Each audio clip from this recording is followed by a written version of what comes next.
I am excited to be traveling again through Hammerland with Dr. AC, Aaron Christensen of Horror 101 with Dr. AC. This has been an incredible journey. This is our ninth episode, although it's like the eighth installment. I think it's because we started talking about Hammerland officially before Hammerland began.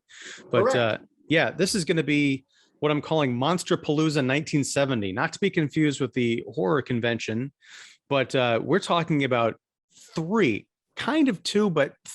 movies today, all from 1970, all Hammer films involving Frankenstein or Dracula, hence the theme of this series. So first of all, Doc, how you doing? I'm doing well. And yes, I mean, Hammer was certainly, they would put out multiple titles in one year. Just the fact that we haven't had a a Frankenstein and a Dracula title released in the same year. And I think probably that was by design with Hammer because they were looking to spread them out. But yeah, it was a very busy year, not only for Hammer, but for Christopher Lee. He did 10 films that were released in 1970. And he did three Dracula movies. He did Scars of Dracula, Taste the Blood of Dracula, which we'll be talking about today.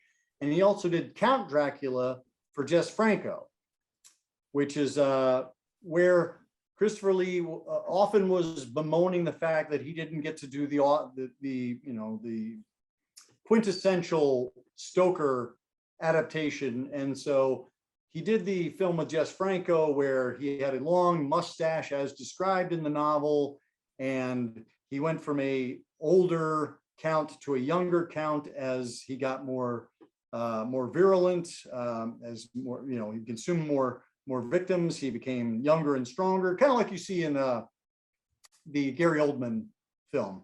Right. So, but anyway, yes, it was a busy year in 1970. So MONSTERPALOOZA seems completely fitting. Now it's a weird situation because Scars of Dracula, I think, was the first or one of the first Hammer films we talked about. Again, not even when we were talking about doing a whole series on them. Going back and revisiting it, I kind of had it on while I was working, and I would occasionally kind of turn and look at something on the screen that was interesting. I had forgotten a lot about it. I think I've got some kind of a film amnesia because probably due to the fact that I watched too many damn movies, but that could be. Yeah. But it's cool to revisit, but I watched that first, and then I watched the Frankenstein one, and then I watched the last Dracula that we're going to be talking about. And I don't know if we talked about this initially. I would have had no context for it, but is Scars of Dracula a sequel to Taste the Blood of Dracula? Is that officially it? It is indeed. That's why I was like, oh, you watched them in flip-flop order. It just seems so strange that now Mr. Hammer historian, how far apart were the two Dracula films released in 1970? I have that information. Taste the Blood of Dracula was released May 1970. And then Scars, because I'm using a giant book. Here we go. Was released in October. So wow. May and October.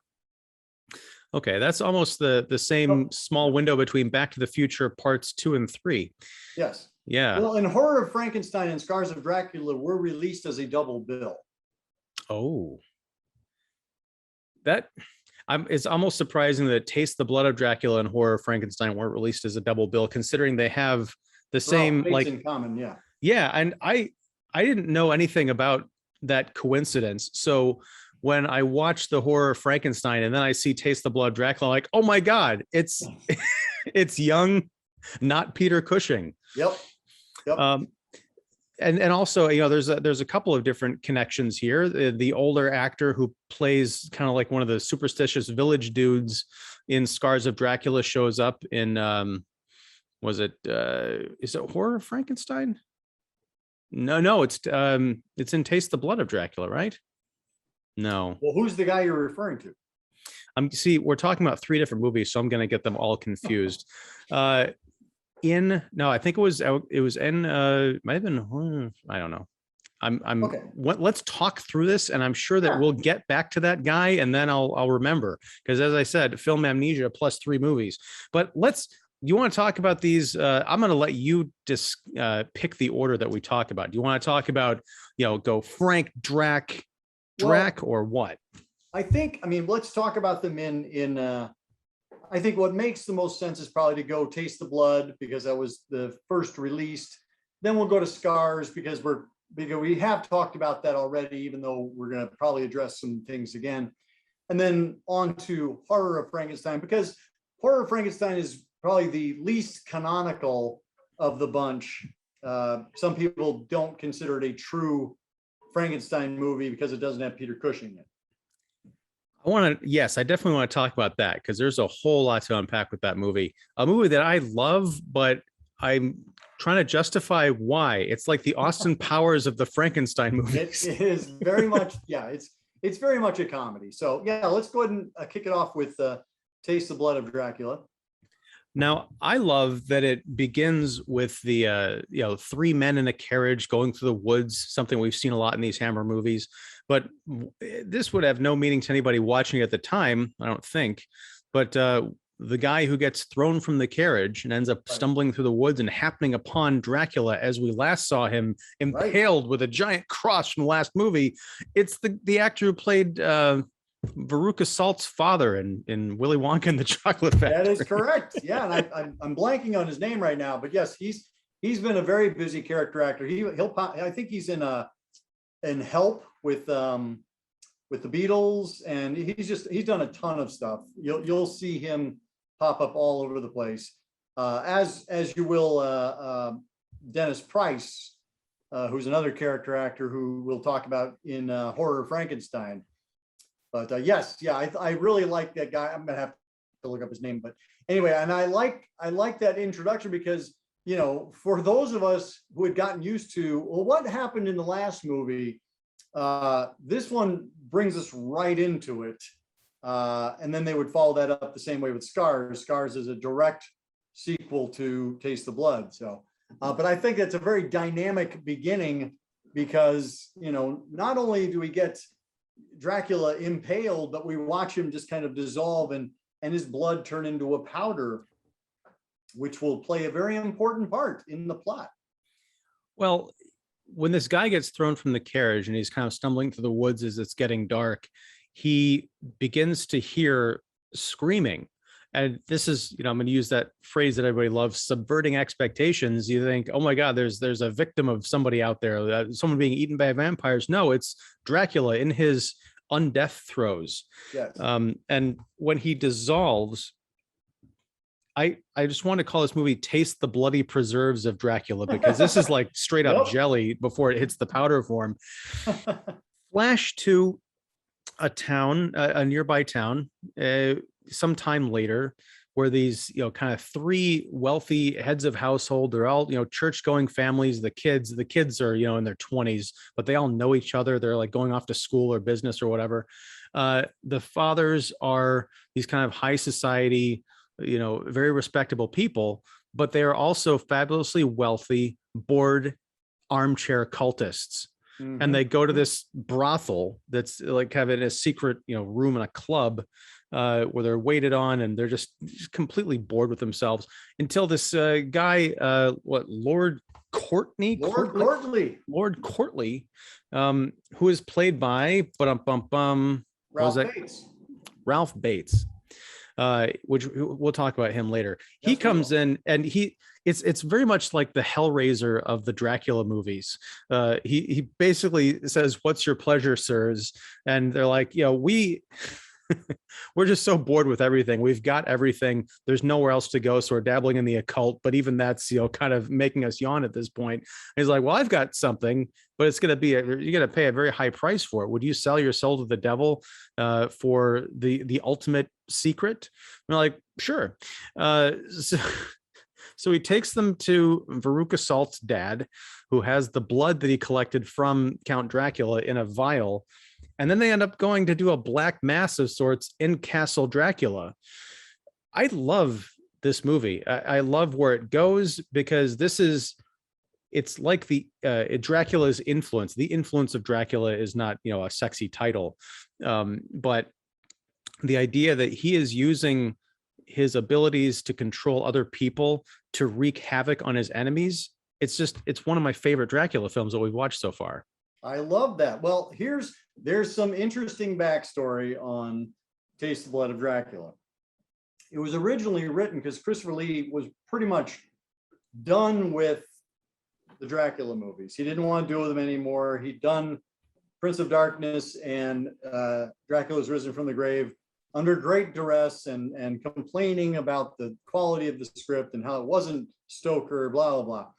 And so in response, the Anthony Hines, the producer, and under his pen name of John Elder, had written a non-Dracula movie.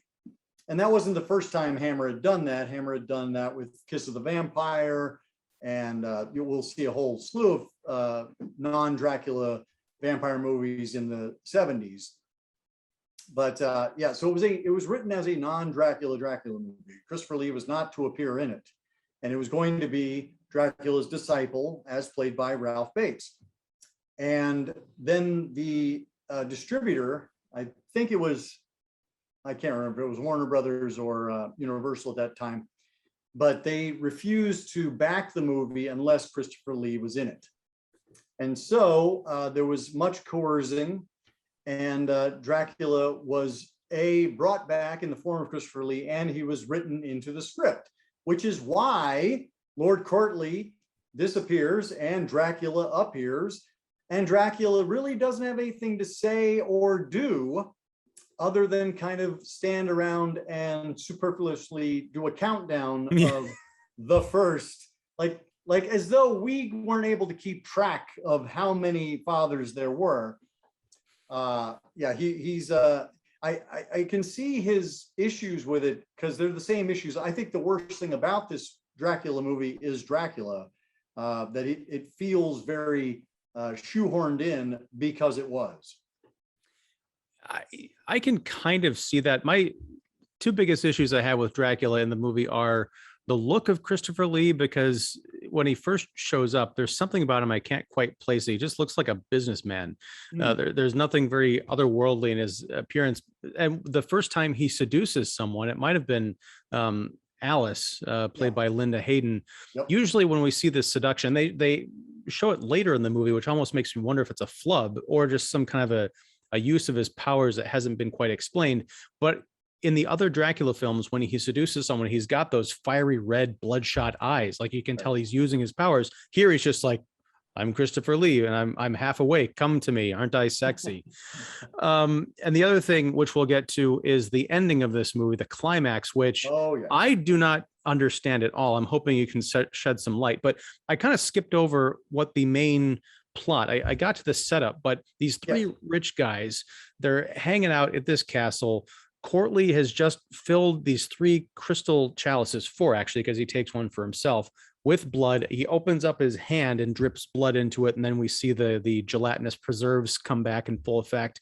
And he's like, okay, everybody drink. So the idea, I guess, is that he was going to have them all drink the blood of Dracula and become vampires, because the trick is, he said, would you sell your soul to the devil? So it's essentially a compact with Satan, but they're if they can avoid getting staked or staying out of the sun, they could live forever as mortals. So it's, not even a big deal. It's like, who cares what happens after I die if I never die? Right. They all chicken out because they're kind of like, I'm guessing they did like seances and, probably people with crystal balls and stuff. But this is a guy cutting open his hand and bleeding him in a cup and saying, hey, drink this. Right. I don't think that I don't think that they had dabbled in any of the occult yet. This was their introduction to it, because they were like, oh, Lord Courtly, he does things, he messes around with the black mass, and they're like, oh, and that's why they're intrigued to meet Lord Courtly.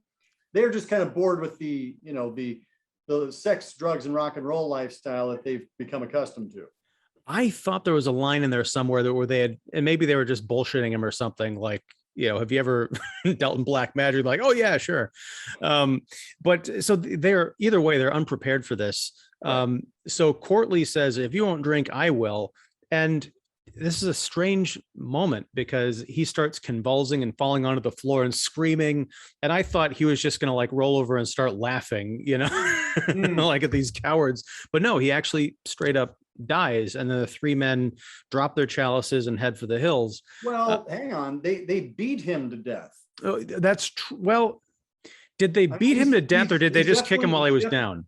Yeah, he's definitely in distress. But they definitely they helped. Yes, and that's a crucial detail I forgot. But so yeah, they leave, and it's one of those things where they vow to never speak of this again, and they've all got their alibi straight. But as they get back into town and try and resume their lives, they can't sleep. They've started drinking. They're being even bigger assholes to their family than normal. Meanwhile, Courtleigh's body transforms. It kind of becomes a mound of dust, and that dust blows away. And then there's Christopher Lee, and he opens his eyes. He's got these really cool, I don't know what kind of contacts these were, but it looked like the sclera lenses. They were like actually giant bubbly watery orbs in his eyes. It looked really painful. Kind of like Bruce Campbell in the Evil Dead movies when he has the blacked out or the whited out eyes. Exactly.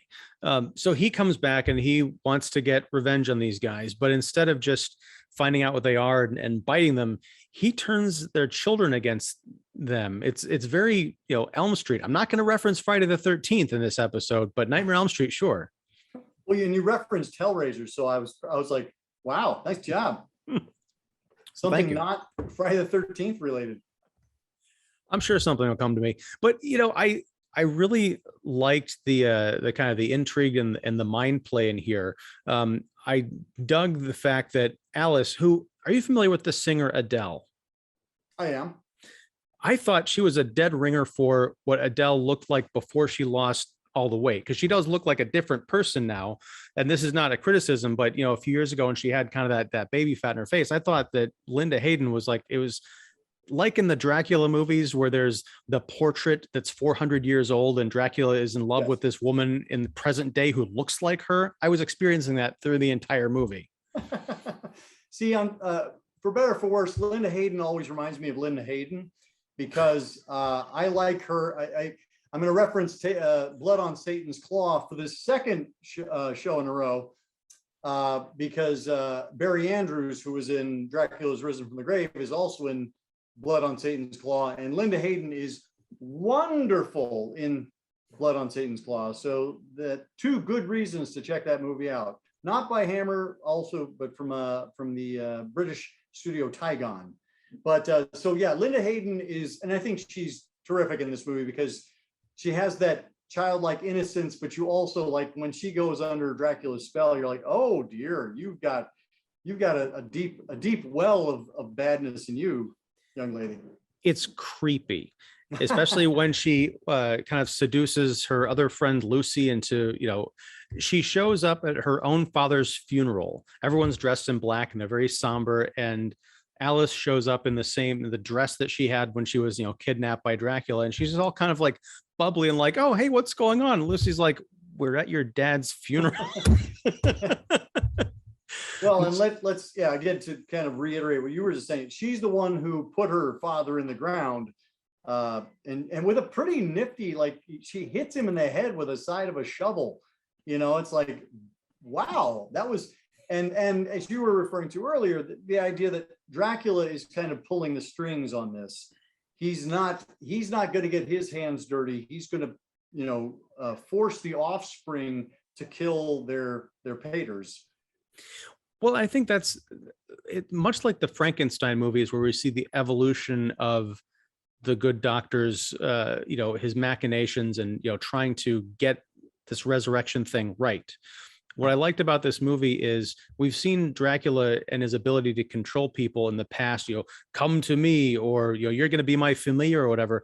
Right. I haven't really seen him turn people into serial killers. And that's kind of what he does here, dead and undead. Yeah.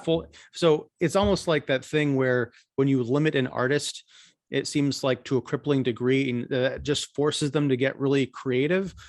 I'm not saying that everyone was overjoyed, and it sounds like from what you're saying, they were not, to be working on this picture. But I think the end result is something that's a lot more creative than, hey, Dracula's back again. Yeah. No, I think I really like, I would have liked to have seen the Dracula's Disciple movie as it was originally conceived, because again, you've got Dracula. The lines of dialogue he's given, are really kind of superfluous and almost nonsensical. Like, they have destroyed my servant, they shall be destroyed. It's kind of like, okay, great, You said that with much more conviction, though, than yeah, Christopher Lee. Thank you. I'm a trained professional. But I mean, in terms of like people who were not, I mean, Ralph Bates is chewing up the scenery. Like, he's having a really good time as Lord Courtly. And I think, as we'll talk about in the next movie, you can see that he has some range. He's not just a one-trick pony. He was being groomed to be a younger Cushing. He did 4 films for Hammer. He obviously doesn't have the same charisma or quality that Cushing does, but I think he's quite successful being his own thing. And he does have that incredible head of hair. He does. He also, talking about resemblances, and I noticed it more in Horror Frankenstein than I did here. He looks to me like a young Ozzy Osbourne. He's got that weird thing about him. I want to see, just an Ozzy and Adele movie. I would say it's all the recording artists, that you. Now, see, I'll throw in a quick, I grew up. My mom was in love with this BBC presentation from Masterpiece Theater called Poldark, which is a television series, and Ralph Bates played the bad guy in that one, called George Warlegan. And so that was how I knew Ralph Bates to begin. I didn't see him as a Hammer person. I first saw him as the baddie in the series that, was against the hero Poldark that my mom was in love with. So of course I was like, oh, George Warlegan, we hate that guy. Did he ever play any good guys? I don't see how he could have. He's just not built that way. No, well, he does have range, as you pointed out. I just think maybe like even a roguish good guy. Yeah, I think he mostly was just kind of sinister and sneering. That seems to be, his stock in trade. Yeah, it is. I'm glad I liked the rest of the movie, because when he disappears, I was kind of like, oh, I could have seen him just being Dracula's toady this entire time. Yep. But there is something great about watching these young vampires, kind of rip things up. And I also liked I haven't been in love with the production design on a Hammer film in quite a bit, aside from what we see in the Frankenstein movies, mostly like lab stuff. But there is a scene where I think it was Jeremy was the young man who was courting Alice. These kids all know each other. Their parents are friends, so they kind of live in the same area. And he comes to pick her up. He's like doing the Romeo and Juliet thing, kind of like almost throwing pebbles at her window, and she comes in her nightgown. But there's a great setup where there's a fountain and a tree, and at one point she steps out of her window and kind of walks across the tree down to him. It was just lovely. It's a nice bit of legit beautiful poetry that you don't see in a Hammer movie. No, I quite like director Peter Sasdy. This was the first thing I'd seen from him, and he went on to do Hands of the Ripper, which is a Jack the Ripper film, and Countess Dracula, both for Hammer. But he also did a really nifty little film, a TV movie called The Stone Tape, which is written by Nigel Neal, who did the Quatermass movies, also adapted by Hammer. But Peter Sasdy's I think he does a lot of really fun stuff with the camera. There's a lot of handheld. There's a lot of putting things in the foreground. So I really like what he does. And you say, like, I like the look of the film. It's a different cinematographer than we've had in the past. I think this may have been I forget his name, Arthur Grant. No, it's not. Arthur Grant's he's a veteran of Hammer. Well, particularly in the earlier scenes in the brothel, all these weird angles and kind of strange, almost Joker colors. It reminded me out of something like out of the Batman TV show. Not quite as arch. I do. And the second dad who gets killed, who I guess would be Lucy's father, he gets it, pretty Oh bad. man, Again, these kind of playing with these tropes.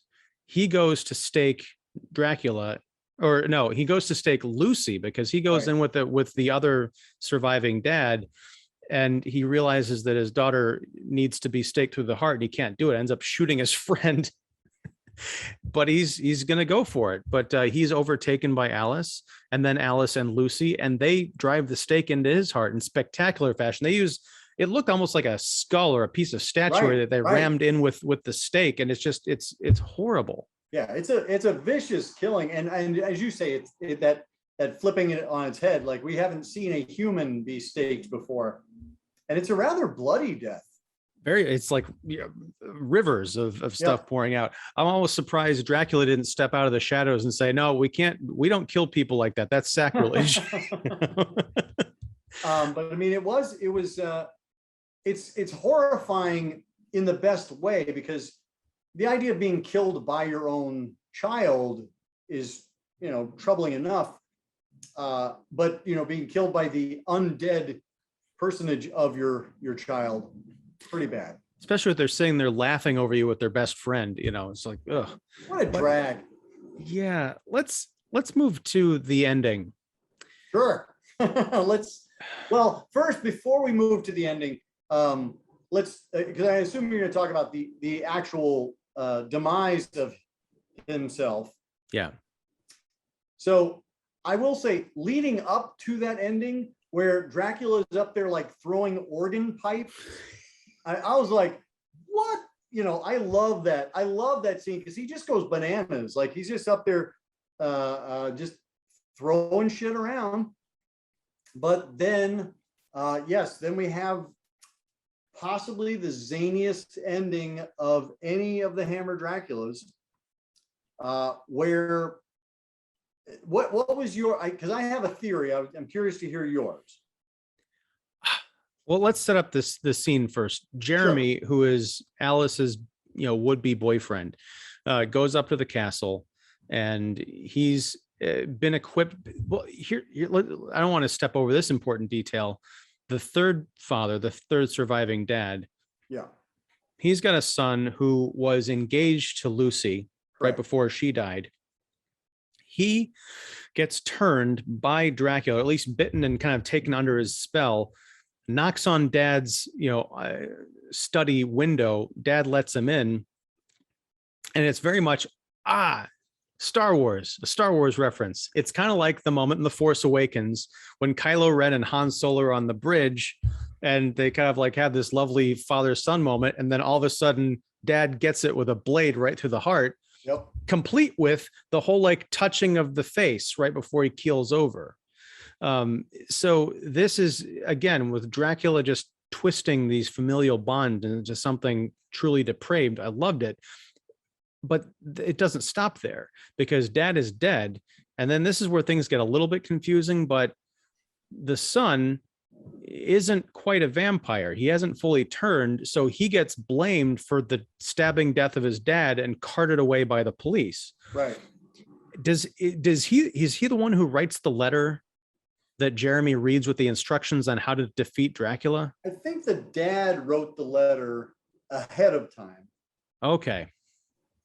Because I think I zoned out for like a minute, or I got distracted or something. I came back. I'm like, where's this letter coming from?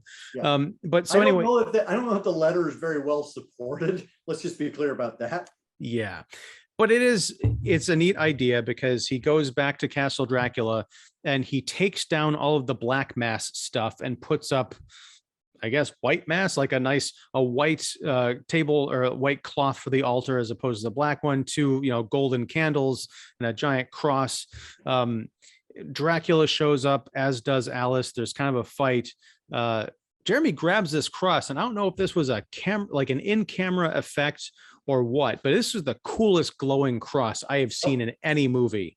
Yeah. It's beautiful. It's like it's not exactly 3D. It's like a 2D object, but it's got this tremendous presence to it. Dracula ends up trapped between a cross and another cross that's barring the door. So he heads up the wall to the balcony, and then, as you mentioned, just starts like ripping shit off the wall and throwing it at people. It's like Dracula Donkey Kong. Because we haven't seen that Dracula before. Dracula would usually just come up and bite you, but no, now he's gonna like try and spear you with organ pipes. And Dracula breaks the glass window, the stained glass window, and then something changes, and it's as though he starts seeing the vision of the transformed holy church, and he falls to his death or his demise. I don't know what that's about, because was Castle Dracula a church at some point? I don't think it was, but it has this big ornate stained glass window on it. It looks kind of very religious, unless he put that up as sort of a mockery of God. Well, the question was whether or not it's actually Castle Dracula, and I'm not sure about that. I thought it may have been just a church outside of town. I don't recall, because if we take Dracula's Risen from the Grave, Keeler or Wheeler, whatever his name was, played by Roy Kinnear, who found him impaled. He was traveling, and one can only assume that he was traveling elsewhere. So that's why I'm thinking, like, I don't know that it's in the same location, but it could be, because it's kind of it seems like the church is kind of a crypt as well.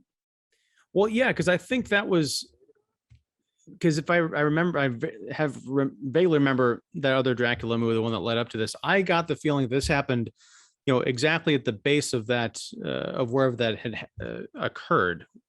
Well, I mean, it was a church, right? Because the priest had gone up there. That's right.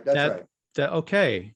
Well, no, they went up there and they put the big cross. They put the cross there, so that was not a church. That was his castle. That was his castle, and they barred him from his own castle. Okay. Yeah, this is, again, yes, we'll have to go back and watch it again. But I can't imagine that Castle Dracula had stained glass in it, unless he had taken over an old church and made it into Castle Dracula.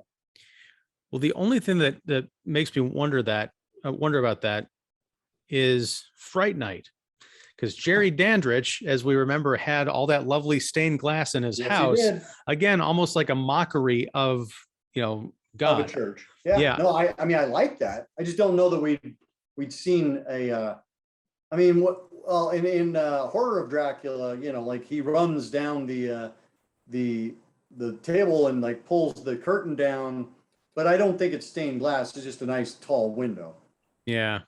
Well, but regardless, anyway, it gets really trippy, because when he's up there, he breaks the glass and he has this, you're right, this vision of a well-lit, well put together, like brand new church. Yeah. And it kind of drives him crazy. And then he goes screaming down, down to his death. And that's just it. He dies by just falling onto the coffin lid or the altar. My friend Doug Lamoureux, he says that he thinks God just stepped in, like God just went, now wait a second, and just basically kills Dracula. And I was like, I mean, that's as good a theory as anything, I suppose. Dracula has pissed God off one too many times, and God just steps in and goes, no, don't go breaking my glass windows or my heart. I think of it as a mercy killing, because it's like this once great Prince of Darkness is now throwing stuff at people. He's like, no, just come on. Go home. Take a break. Now, I mean, what else did you have other things you want to say about that? Because I want to lead right into Scars of Dracula.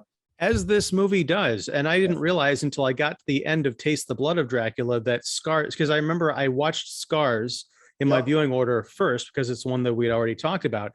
And so when I saw the powder and the red powder and the robe, and then I see this giant vampire bat come and vomit blood onto the robe, and that's what resurrects Dracula. So many questions. Yep. So Well, I many mean, questions. I love that you have the most bonkers ending with the most bonkers beginning. It's like, well, yeah, let's just put them together. It'll be great.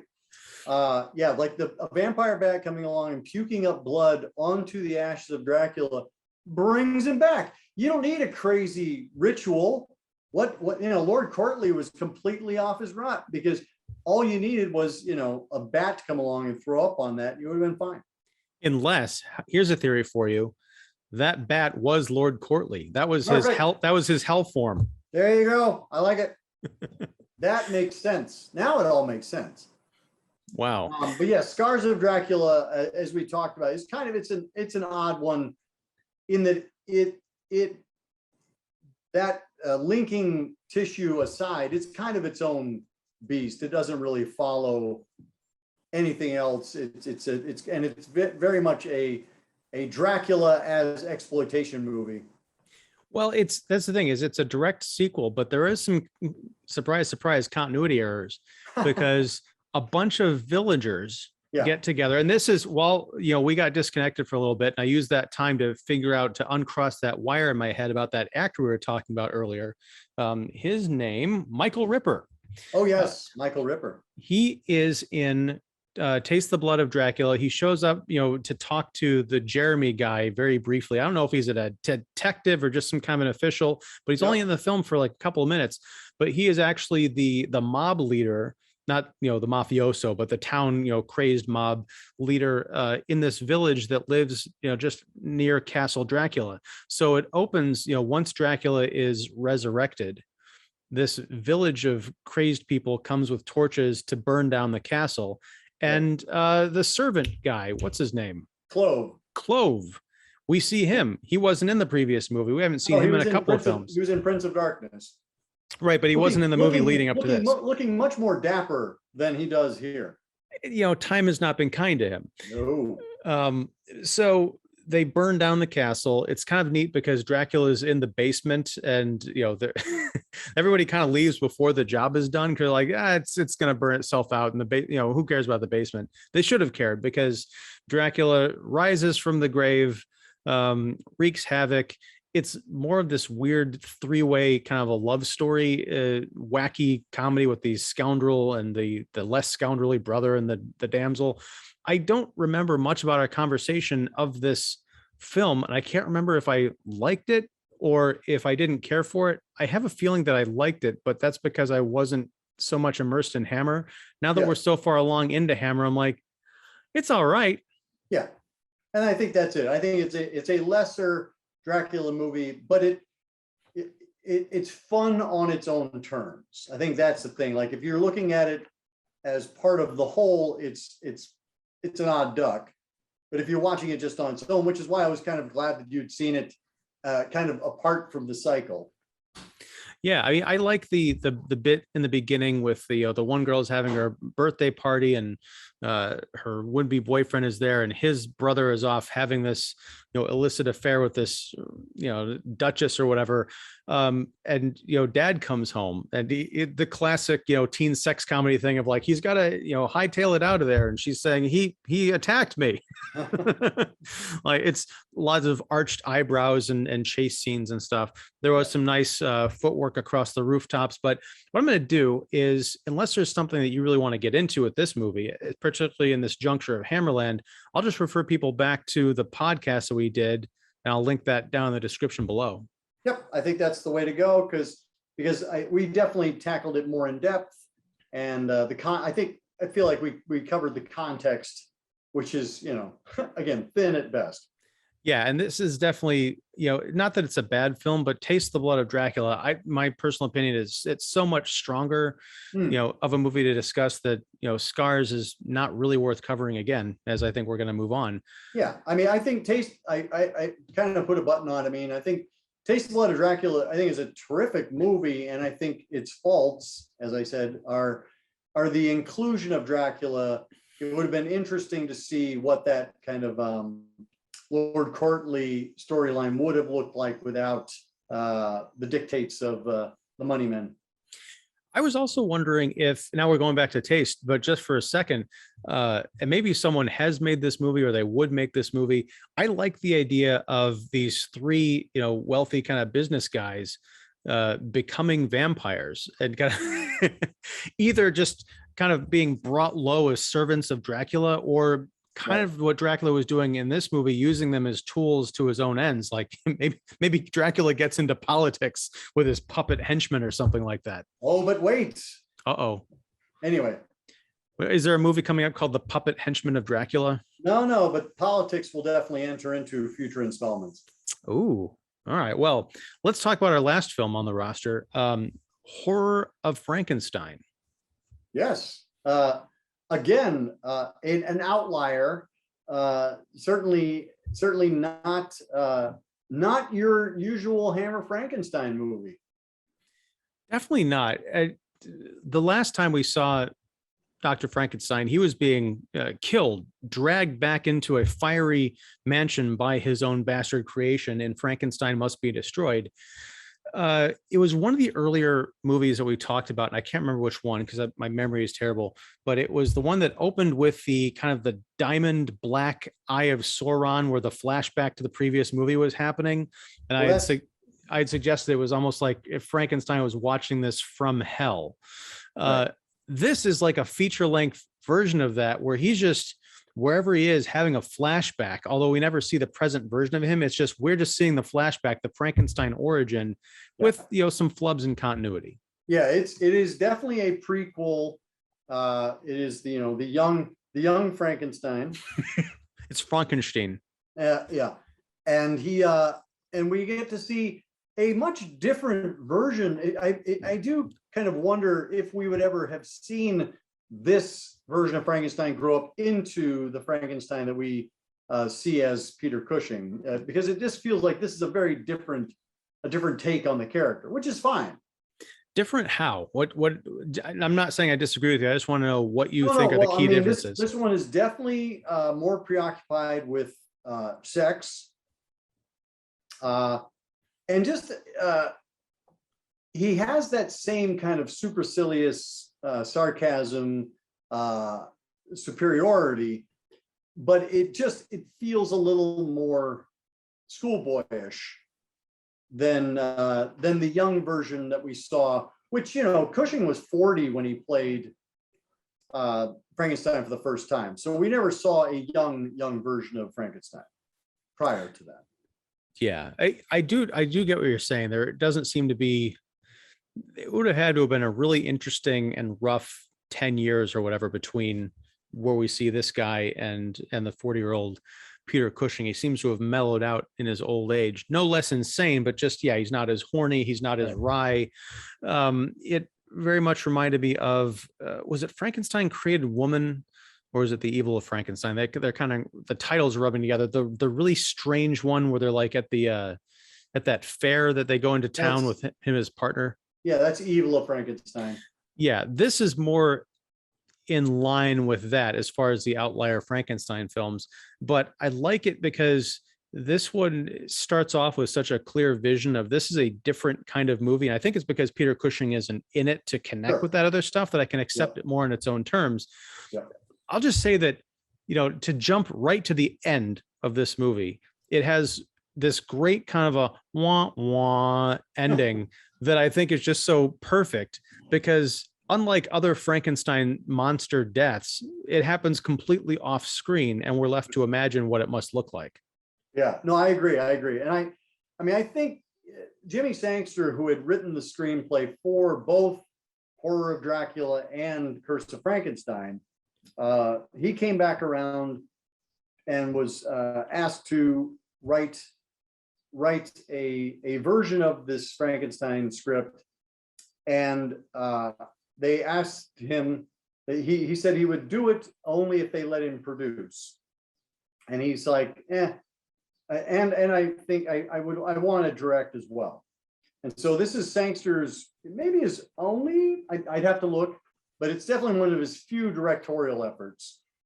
And I just think he's having a good time. Like, I think Sangster is having a good time with the creation that he came up with, and is making the Baron the monster, from the get-go. We just get that he's kind of rotten to the core. He's just kind of a little shit here, as opposed to a mad doctor.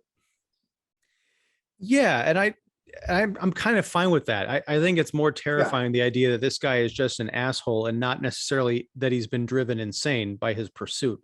Yeah. I love the idea that he kind of grew up in this, this estate with his father, and his dad was, screwing, Fair Elise, who was the housekeeper.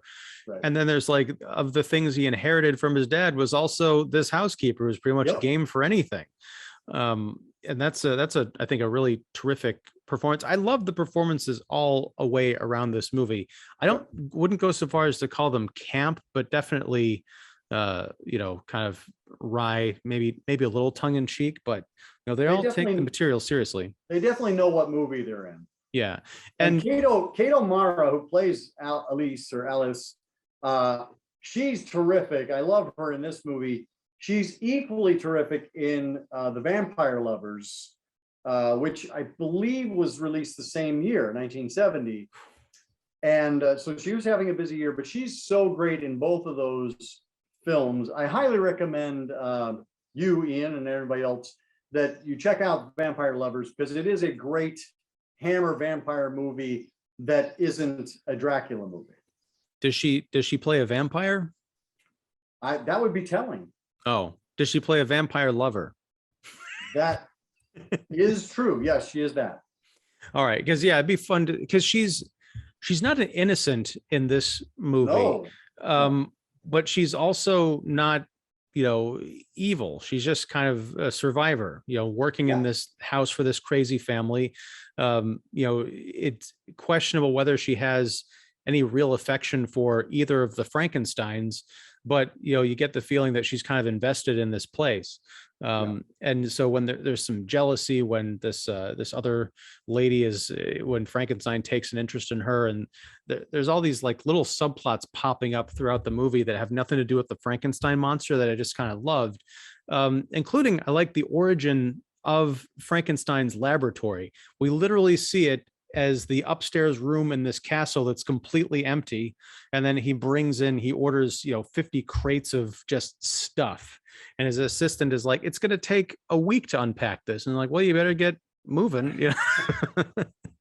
Yeah, I like this movie. I think it's fun. I think you have to kind of take it for what it is, and I think it was it was a surprise for a lot of people. And I think certainly Hammer fans at the time, they didn't necessarily want their Frankenstein messed with. They weren't used to having comedy and horror in the same film. And so I think this kind of has met with, it's only been appreciated as it's gotten older. Like as time has gone on, I feel like it does hold up as a decent movie. But I think that it definitely was a hard time winning the hearts of Hammer fans. I can kind of understand why, because it's definitely goofy, but there is a lot of the familiar Hammerisms that are in it. I think that there's a lot to love here. I'm going to go back to the lab equipment. This is an earlier version. It's not, he's still figuring a lot of this stuff out. I love that on the electricity meter, whatever you call it, the dial is hand drawn. So you see the little fields with the red indicator, and it's just like black marker drawn onto the thing instead of something sophisticated, like, printed like you might see later. Right. I love the vat full of the sulfuric acid or whatever they use to get rid of the evidence. There's like 6 of these giant glass drums filled with acid, and he like pulls a wooden lever, and they all rotate at the same time to dissolve. It's a gorgeous looking contraption. And it's also what ends up being the undoing of his life's work at the end, because the authorities come to his place. He hides his monster, played I think wonderfully by David Prowse. We'll get back to that in a second, but he hides the monster in this chamber, and the little town girl that the monster had attacked, she survived, thank God, but she's there with the cops, and she's over like, oh, what's this do? And Frankenstein, without missing a beat, without like losing his cool or blowing his cover, he just sits there as this little girl unwittingly destroys his creation, and then everyone leaves, and the one person's like, "Oh, I guess everything's gonna be okay." And he's like, cut to black. Yep. Yeah. No, it reminds me a bit of I don't know if you've seen Andy Warhol's Blood for Dracula, but it's another kind of like odd marriage of horror and humor. It stars Udo Kier and is directed by Paul. I'm blanking on Paul's name. But anyway, I definitely recommend seeing it. It's also known as Blood for Dracula. Is it an Andy Warhol film? Well, it was presented as as Andy Warhol Presents, or Andy Warhol's Dracula was how it was originally known. Paul Morrissey, that is who I thought it was. But that came out in 1974. But that it has the same kind of blending of sex and humor and horror elements and kind of like turning tropes on their ears. It's well worth checking out. I will have to do that. One thing I want to talk about as far as the cast goes, Veronica Carlson shows up as Elizabeth. She's the lady that kind of becomes the source of jealousy with Elise and the object of, I don't know if love, but desire, possession, of Frankenstein. She was in the previous movie that we talked about. She was in the previous two movies we talked about. She's in Dracula's Risen from the Grave, and she's in Taste the Blood of Dracula. Or I'm sorry, she's in Frankenstein Must Be Destroyed. In Frankenstein Must Be Destroyed, she's playing different characters from different eras, obviously, but it's just so strange to see her play such different roles. Yep. Yeah. And again, she's just terrific. The thing I love about the Hammer movies is, for as much as it's great to see Peter Cushing or Christopher Lee do their thing, they always have these wonderful supporting casts. They tend to be really interesting actors to look at and to watch, and they have their characters have a lot to do. And this is definitely no exception. I think the goofiness is part of its charm for sure. Well, I mean, you talk about the character actors. I mean, the guy who plays Elizabeth's father, the Professor Heiss, Bernard Archer. I mean, I love that guy. You talk about a great face. He's the one who has Gustav the Tortoise, who turns out to be Frankenstein's first real success. I love it. The idea of, where do I stick the electrodes? Like, well, you stick it one end, then stick it in the other end. Oh, yes, man. They kill the professor. They take the professor's pet tortoise and they spirit it away, and then they murder it, and then they bring it back to life. So it's a zombie turtle, really. Yeah, where's that movie? But let's talk about David Prowse as the monster. Yes, let's. I think a really interesting presence, because this is very much the early stages of Dracula. So he doesn't talk. He's just kind of this, he's got these dead looking eyes, and he's a very intimidating presence. He's got this giant metal collar around his neck. So when he gets out and he starts stalking the countryside, I think it's genuinely terrifying. And I think it's one of my favorite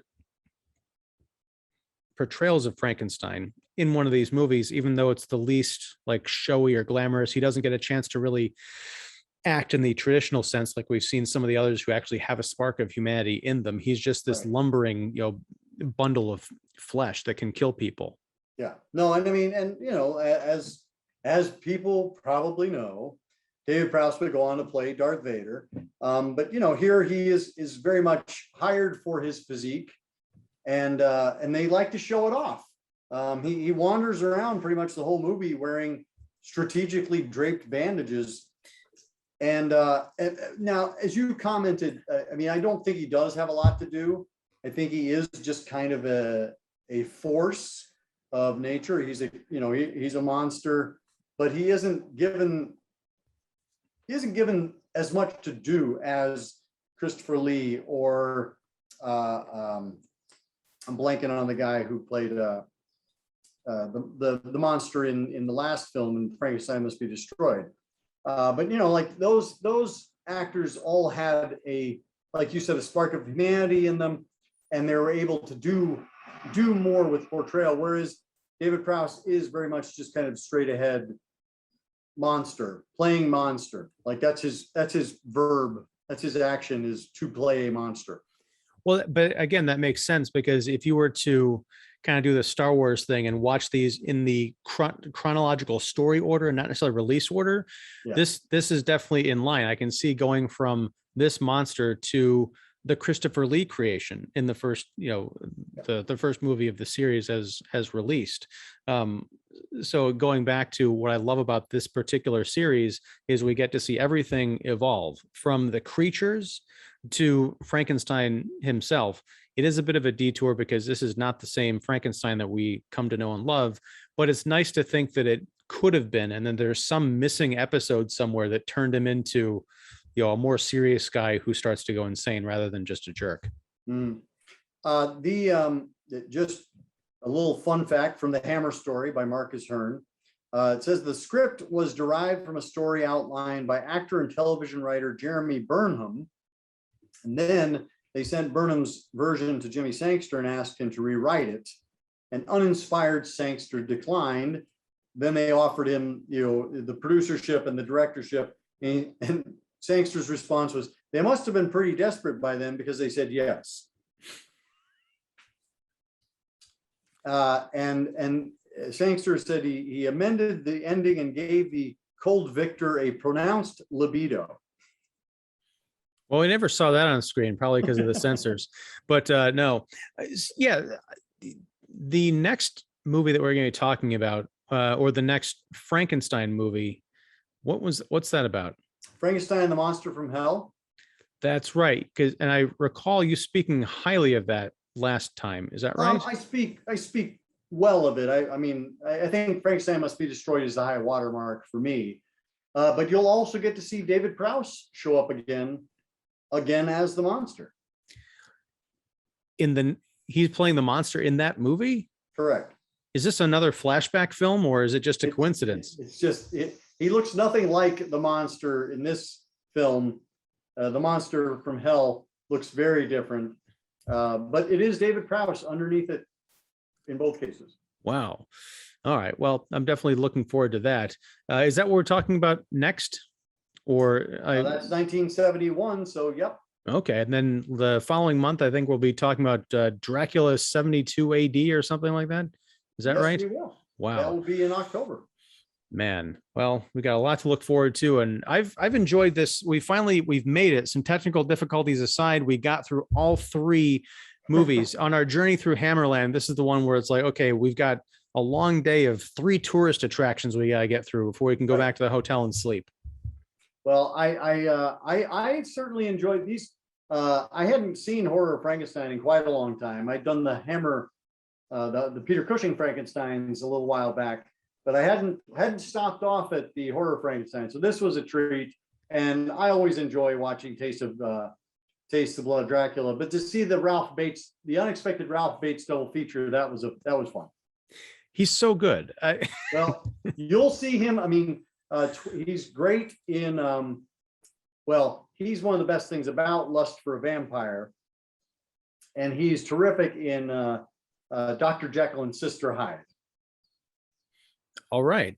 Well, yeah, I don't know how to react to that. When we venture off of the well-trodden Hammer roads and go into the inroads of Hammerland, therein you will find such sights. Well, I guess we'll have to do that. But you mentioned earlier there's a studio called Trigon.